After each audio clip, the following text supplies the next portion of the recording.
రాష్ట్రంలోనే 11 మండలాలు కలిగినటువంటి అతిపెద్ద నియోజకవర్గం నా రంపచోడవరం నియోజకవర్గం అండి.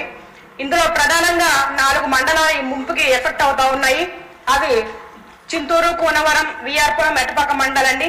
దేవిపట్నం మండలంలో కొన్ని విలేజెస్ కూడా ఈ ముంపుకు గురవుతా ఉన్నాయండి. ప్రధానంగా మెయిన్ ఇష్యూ ఏంటంటే అక్కడ సబరి, గోదావరి సమన్వయం 2 కలవడం వల్ల ఈ మండలానికి ఎక్కువ ఎఫెక్ట్ ఉందండి. దీని ద్వారా ఏమైందంటే 130 పైగా హ్యాబిటేషన్స్ ఎఫెక్ట్ అయినాయండి. 34,000 మంది ఫ్యామిలీస్ ప్రజెంట్ ఈ 4 మండలాల్లో ఎఫెక్ట్ అవ్వడం జరిగింది. తద్వారా వీళ్ళు ఏమవుతుందంటే పర్మనెంట్ రీహాబిటేషన్ సెంటర్స్ లేకపోవడం వల్ల ఈ 4 మండలాల ప్రజలు కూడా కొండల్లోనూ, గుట్టల్లోనూ, రోడ్ల పక్కన కూడా టెంట్లు వేసుకొని ఉన్నటువంటి పరిస్థితులండి. చాలా మంది కూడా ఎక్కడ ఉన్నారు అని గుర్తించలేనటువంటి పరిస్థితులు కూడా ఈ 4 మండలాల్లో ఉన్నాయండి. కాబట్టి నేను ఒకటే కోరుకుంటా ఉన్నాను, ప్రతి సంవత్సరం వరదలు వస్తాయి.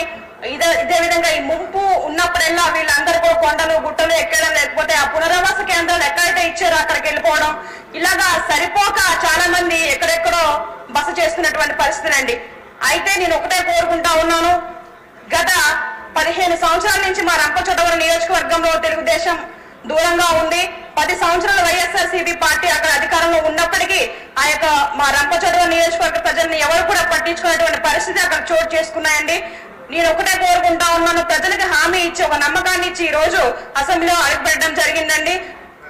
కాబట్టి ప్రజలు ఏ సమస్యలతో అయితే ఇబ్బంది పడతా ఉన్నారో వీళ్ళకి ప్రధానంగా R&R కాలనీస్ వాళ్ళు ఎక్కడైతే కోరుకుంటా ఉన్నారో అక్కడ మౌలిక సదుపాయాలతో కట్టించి వారికి అసురక్షితమైన ప్రాంతాల్లోకి తీసుకువెళ్లాలని, అదేవిధంగా వాళ్ళు R&R ప్యాకేజ్ కూడా వాళ్ళకి వర్తింప చేయాలని, అదేవిధంగా ఎలిజిబుల్ ఎవరైతే ఉన్నారో 18 సంవత్సరాల నుండి ప్రస్తుతానికి ఎలిజిబుల్ అయిన వారికి కూడా ఈ R&R ప్యాకేజ్ వర్తింప చేయాలని వాళ్ళ యొక్క ప్రధానమైన డిమాండ్ అండి.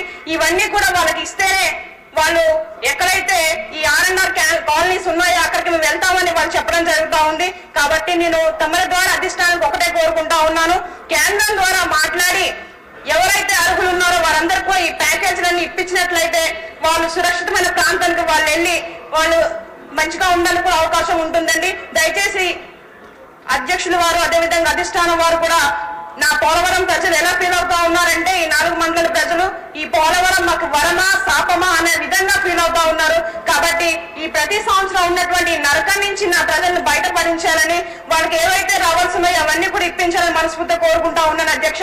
అంతేకాదు ప్రధానంగా ఈ వర్షాలు పడతా ఉంటే రోడ్డు పక్కన కొండల్లో ఉన్న వాళ్ళకి కనీసం మస్కిటో నెట్స్ కూడా అందించలేనటువంటి పరిస్థితి ఈ రోజు ఐటీడీలో మేము కనుక్కోవడం జరిగిందండి. ఎప్పుడో 2018లో మన ప్రభుత్వం ఉన్నప్పుడు ఆ దోమతెరలు ఇవ్వడం జరిగింది. అప్పటి నుంచి వాళ్ళకి ఇవి లేవు.